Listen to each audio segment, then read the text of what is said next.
In this video, I'm going to show you how to fix Telehealth app by SimplePractice not working. First, to resolve this issue, we will first head over to our device settings. From here, scroll down and tap on General. Once you're in the General Settings tab, look for iPhone Storage option and tap on it. Over here, you can either search for the app or you can scroll down and look for it. Then tap on the app. On the next screen, you need to tap on the Offload app option. A confirmation pop-up will come up. Now tap on the Offload app option here. It'll take a bit for processing, and then a reinstall button will show up. Simply tap on it to reinstall the app. This should resolve the issue, but if it doesn't, then you need to check if the app is running an older version. Head over to App Store. From here, double tap on this search icon in the bottom right corner, and then search for the app.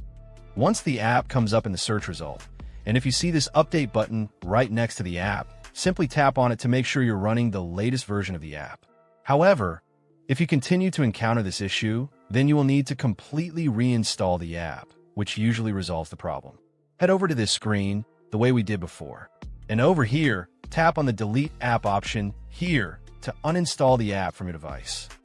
A confirmation pop-up will come up. Now tap on the Delete option here. Once uninstalled, open up App Store and search for the app in the search bar.